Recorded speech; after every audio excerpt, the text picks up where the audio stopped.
Hello guys, how are you all? So I'm back again with some more questions for all of you. So guys, ये video start करने से पहले या questions discuss करने से पहले एक छोटी सी रिक्वेस्ट है यार, please subscribe to this channel because मैं बहुत मेहनत करके आप लोगों के लिए क्वेश्चंस ला रहा हूँ। और सबसे बड़ी बात, I am not charging anything because I have seen some channels that some guys ask for money or etc. But ये एब्सोल्युटली फ्री ऑफ कॉस्ट मैं आपके लिए क्वेश्चंस ला रहा हूँ और आगे भी ये फ्री ही रहेंगे. This is my guarantee. So please subscribe to this channel. This will not only help you but also motivate me for make such videos that will be helpful for you in your preparation. So guys, let's start now. तो पहला question है, what is an electrical bicycle. तो guys आपने electric motorcycle के बारे में तो सुना होगा और बाईसाइकिल के बारे में भी सुना होगा, बट इलेक्ट्रिक बाईसाइकिल अभी ट्रेंड में है. मोटरसाइकिल तो बहुत पहले से चलती आ रही है, इलेक्ट्रिक बाईसाइकिल अभी न्यू ट्रेंड में आई है. तो इसके अंदर क्या होता है, why he ask this question to us. तो इसमें क्या है, बिकॉज इसमें 3 फीचर्स होते हैं. देखो, साइकिल की तरह है but it is installed with a battery and a motor. So इसको या तो हम फुली मैनुअल मोड में चला सकते हैं, like pedaling. We can pedal it manually or we can pedal plus this motor. We can use motor automatic mode, and third one is automatic mode, in which it completely runs on a motor, on the motor power. So the important question in this section would be would be, what motor is used in this type of bicycle. तो इसका answer है, इसमें use होती है BLDC motor. BLDC बोले तो brushless DC motor, direct current motor. So he will ask why this BLDC is used. तो आपको पढ़ना क्या है, advantages of BLDC, what is BLDC, how DC high होती है और मोटर्स के मुकाबले, इसलिए इसको यूज़ किया जाता है. और भी बहुत सारे ऐसे एडवांटेजेस हैं जो इसमें यूज़ होते हैं. तो अब उसने पूछा इलेक्ट्रिक बाईसाइकिल, तो उससे रिलेटेड क्या क्वेश्चंस हो सकते हैं. तो मैंने आपके लिए रिलेटेड क्वेश्चंस भी लिखे हुए हैं. तो रिलेटेड क्वेश्चंस ये हो सकते हैं, what is an electric charging, he can ask you. What is smart charging, he can ask you. अब बात हो रही है इलेक्ट्रिक व्हीकल्स की बात हो रही है, तो he can go further and ask you what are 4 stroke and 2 stroke engines. क्योंकि ये सारे क्वेश्चंस पूछे हुए हैं पहले, तो मैं उससे रिलेट कर रहा हूँ. तो आप भी इन क्वेश्चन से रिलेट करके उससे रिलेटेड क्वेश्चंस निकाल सकते हैं, जैसे मैंने निकाले हुए हैं आपके लिए. जैसे उसने इलेक्ट्रिक बाइसिकल पूछा, तो उससे रिलेटेड इलेक्ट्रिकल व्हीकल्स चार्जिंग कैसे होती है EV की. उसके बाद व्हीकल्स में वो पूछ लेगा types of 4 stroke and 2 stroke engine की वर्किंग पूछ लेगा आपसे. फिर चार्जिंग के अंदर बैटरीज में चले जाएंगे, तो बैटरी से इज रिलेटेड स्मार्ट चार्जर आपसे पूछ सकते हैं. तो ये सारे क्वेश्चंस आपको देखने होंगे.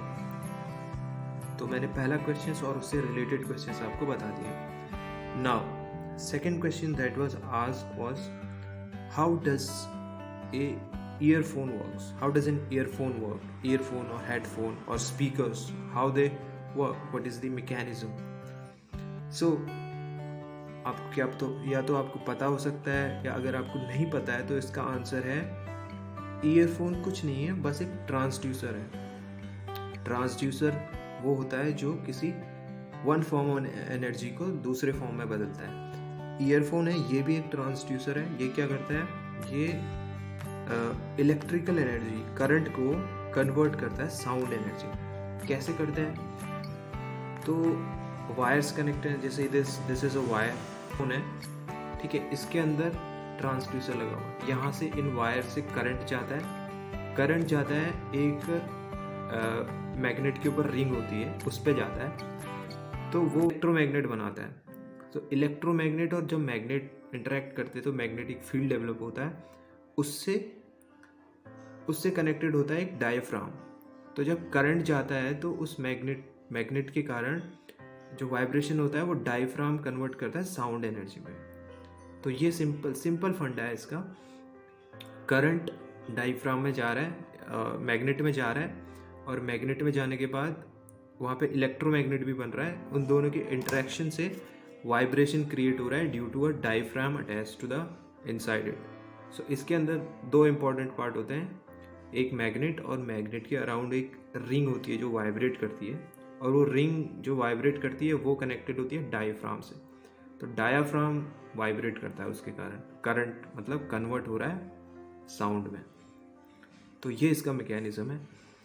तो भाई लोग, इससे रिलेटेड क्वेश्चंस क्या हो सकते हैं? व्हाट इज़ अ ट्रांसड्यूसर, जो कि मैंने आपको बता दिया। Transducer is a device that converts one form of energy to. उसके बाद रिलेटेड क्वेश्चंस क्या हो सकते हैं? देखो, वो इंटरव्यूअर आपसे ऐसे क्वेश्चंस पूछता है जो आपके अराउंड में जो चीज़ें हैं ना, the things that are around you that use electrical circuit in some kind of way, they use electrical circuits inside them। तो वो सारे क्वेश्चंस आपसे पूछे जाते हैं कि आपको अपने अराउंड में जो प्रैक्टिकल चीज़ें हैं उसका नॉलेज है या नहीं है। तो अगला क्वेश्चन क्या हो सकता है? देखिए, ये mosquito repellent, how does it work? ये सर्किट करंट यूज़ हो रहा है ना इसमें। सो आपको कभी आइडिया आया है कि क्या, हाउ डज इट वर्क? सो ये भी एक क्वेश्चन हो सकता है कि मॉस्किटो रिपेलेंट कैसे वर्क करता है। तो क्या आप बता सकते हैं मॉस्किटो रिपेलेंट कैसे वर्क करता है? Please comment down if you know, otherwise I will make a separate video on it also. So related questions में एक आ गया मॉस्किटो रिपेलेंट क्या होता है। दूसरा क्वेश्चन हो सकता है कि जो टेस्टर होता है, टेस्टिंग करते हैं हम स्क्रू ड्राइवर से, वोल्टेज टेस्टर होता है, वो कैसे काम करता है? सोचिए, ये सारे क्वेश्चंस आपसे पूछे जाते हैं। और आपके रूम में एक और चीज़ है, फ़ैन रेगुलेटर है ना, तो वो पूछ लेगा फ़ैन रेगुलेटर कैसे वर्क करता है। पहले तो रेजिस्टेंस वाले होते थे, रेजिस्टेंस बढ़ा देते थे तो करंट कम हो जाता था, तो फ़ैन की स्पीड कम हो जाती थी या वोल्टेज कम हो जाता था। लेकिन उसके डिसएडवांटेजेस ये थे कि हीट लॉस बहुत होता था उसमें। तो अब वो हट चुका है और नई टेक्नोलॉजी आ गई है जिसे बोलते हैं पावर इलेक्ट्रॉनिक्स में आपने पढ़ा होगा ट्राइक्स। तो उससे भी बढ़ के चीज़ें आ गई है, ट्राइक से बढ़ के भी। तो ट्राइक कैसे काम करता है ये पूछ सकते हैं आपसे रिलेटेड क्वेश्चंस में। ठीक है, तो ये सेकंड क्वेश्चन हो गया और उससे रिलेटेड क्वेश्चंस हो गए। तो थर्ड क्वेश्चन था जो लाइट डिमर सर्किट होता है, लाइट डिमर सर्किट, लाइट को डिम करने के लिए जो काम करते हैं, हाउ डज इट वर्क? सो देखो, ये क्वेश्चंस उससे रिलेटेड है, फैन रेगुलेटर से। अब आप गेस करो हाउ, क्योंकि इसमें हम लाइट डिमर में भी ट्राइक का यूज़ कर सकते हैं। या तो हम देखो, फैन डिमर सर्किट हम बहुत तरीके से बना सकते हैं, 3-4 तरीके से बना सकते हैं, बट और ट्राइक से बनाने का भी एक तरीका होता है, ट्राइक का यूज़ करके। क्यों? क्योंकि ट्राइक क्या करता है, वोल्टेज रेगुलेट करने के काम आता है ना। ट्रिगलिंग, हम ट्राइक से फायरिंग एंगल को कंट्रोल करते हैं। अब फायरिंग एंगल आप जितना ज़्यादा बढ़ाओगे वोल्टेज उतना कम हो जाएगा।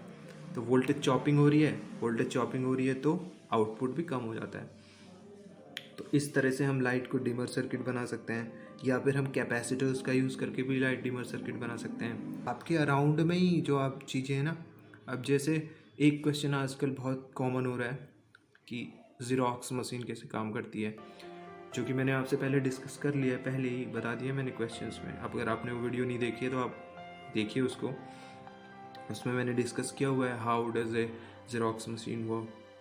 ठीक है, तो ज़ेरॉक्स मशीन भी आजकल ट्रेंड में। तो ये सारे क्वेश्चंस हैं। तो थर्ड क्वेश्चन था लाइट डिमर सर्किट, उससे रिलेटेड आपको पूछ सकते हैं ट्राइक, डायक, और भी पावर इलेक्ट्रॉनिक से रिलेटेड, जैसे डायोड हो गया, जीना डायोड भी पूछ सकते हैं। ओके, सो नेक्स्ट क्वेश्चन जो था वो था DP/DT switches. Types of switches के अंदर आता है DP/DT। DP मतलब double pole double throw switch. वो क्या होता है? तो बेसिकली 2 पोल्स हैं उसके अंदर और 2 थ्रो होते हैं। तो डबल पोल मतलब कि वो 2 इनपुट सर्किट्स को कंट्रोल कर सकता है, और थ्रो से मतलब होता है कि कितने आउटपुट सर्किट्स को कंट्रोल कर सकता है साइमल्टेनियसली। तो इससे रिलेटेड क्वेश्चंस हो सकते हैं, what are other kind of switches like single pole, single throw, single pole double throw, double pole single throw, double pole double throw. तो गाइस इससे भी और भी अलग अलग स्विचेस होते हैं, तो सब आपको पढ़ने हैं, ठीक है। तो बेसिक पढ़ना है। और हाँ, इससे रिलेटेड अब क्या क्वेश्चंस हो सकते हैं। अब जैसे DP-DT स्विच पूछा ना सर ने, इंटरव्यूअर ने पूछा व्हाट इज़ DP-DT स्विच, तो अब आपने बता दिया, तो he can put cross question कि आपने कहीं DP-DT स्विच पढ़ा है, कहाँ यूज़ होता है मोस्ट कॉमनली, आपके दिमाग में कोई आइडिया है तो बताइए। आपको पता है, आपको पता है बट ध्यान नहीं आ रहा होगा, मैं बताता हूँ। तो ये यूज़ होता है स्टार डेल्टा स्टार्टर में, ठीक है। जब स्टार से डेल्टा में थ्रो करते हैं तो double pole double throw switch का यूज़ किया जाता है। सर्किट अगर आपने देखा होगा तो इसमें DP-DT स्विच होता है। तो ऐसे करके आपसे क्वेश्चंस रखे जा सकते हैं जो आपके अराउंड हो रहे हैं, आपकी डेली लाइफ से रिलेटेड हैं, और उनमें कहीं ना कहीं किसी प्रकार से इलेक्ट्रिकल पावर का यूज़ हो रहा है। तो गाइस अगला क्वेश्चन जो पूछा था वो थोड़ा सा आउट ऑफ द कंटेक्स्ट था, क्योंकि अगर आप शोर जॉब कर रहे हो या फिर आप कॉलेज से आए हो तो शायद ही आपने पढ़ा होगा। तो the next question was what is a gyro compass. Compass सुना है आपने, कंपास कैसे काम करता है ये भी पूछ सकते हैं। ये उतना कॉमन नहीं है बट कभी कभी आपके सामने आ सकते हैं इस टाइप के क्वेश्चंस। तो इस पर ज़्यादा फोकस करने की ज़रूरत है नहीं। वैसे अगर आप इसका आंसर नहीं भी दोगे तो चलेगा, क्योंकि आपकी ब्रांच से रिलेटेड नहीं है। तो जो आपसे रिलेटेड है इलेक्ट्रिकल से, उन पे आपको ज़्यादा फोकस करना है। तो मैं आपको बता देता हूँ फिर भी जायरो कंपास क्या होता है। जायरो कंपास क्योंकि शिप से रिलेटेड है तो इसलिए उन लोगों ने पूछा होगा। तो जायरो कंपास ट्रू नॉर्थ को डिटरमाइन करने के लिए यूज़ होता है शिप्स में। ट्रू नॉर्थ बोले तो जो अर्थ का जियोग्राफिक नॉर्थ होता है, एक्चुअली दो नॉर्थ होते हैं, एक मैग्नेटिक नॉर्थ होता है और एक अर्थ का जो जियोग्राफिक नॉर्थ होता है। तो जो जियोग्राफिकल नॉर्थ होता है उसको हम ट्रू नॉर्थ बोलते हैं। तो जो ट्रू नॉर्थ को दिखाने के लिए हम यूज़ करते हैं उसे जायरो कंपास बोलते हैं। और जो कंपास होता है वो एक्चुअली में मैग्नेटिक नॉर्थ हमको प्रोवाइड करता है। तो इसलिए हम जायरो कंपास का यूज़ करते हैं ट्रू नॉर्थ के लिए। शिप में दोनों होते हैं, जायरो कंपास भी होता है और सिंपल मैग्नेटिक कंपास भी होता है। तो मैग्नेटिक कंपास मैग्नेटिक नॉर्थ बताता है और जो जायरो कंपास है वो आपको ट्रू नॉर्थ बताता है। तो ये सारे क्वेश्चंस थे।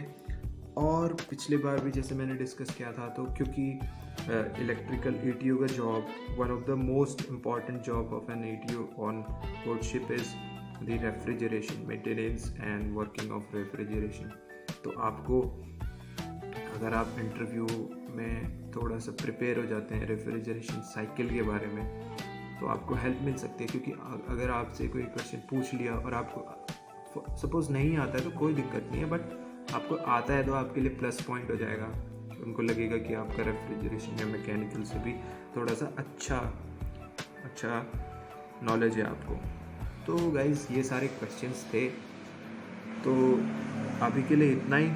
नेक्स्ट टाइम जब मैं आऊँगा तो और बहुत सारे क्वेश्चंस लाऊँगा। लेकिन guys I am requesting again, please subscribe, क्योंकि सब्सक्राइब करोगे तो ही थोड़ा सा मोटिवेशन मिलेगा यार। तभी तो मैं वीडियोस बनाऊँगा। और एक और बात, बहुत सारी एक्साइटिंग अब ब्लॉग्स भी आने वाले हैं, तो please subscribe to this channel. और आपकी कोई भी क्वेरी हो तो please write down, I reply very instantly because I am using it actively now. So please put what you think about it. और आप ये भी बता सकते हैं कि मैं नेक्स्ट किस पे वीडियो बनाऊं और आपको किस तरह के जो मैं वीडियोस बना रहा हूं, क्या आपको ये पसंद आ रहे हैं, तरीका मेरा बताने का या नहीं, ये भी मुझे प्लीज़ बताएं। Thank you.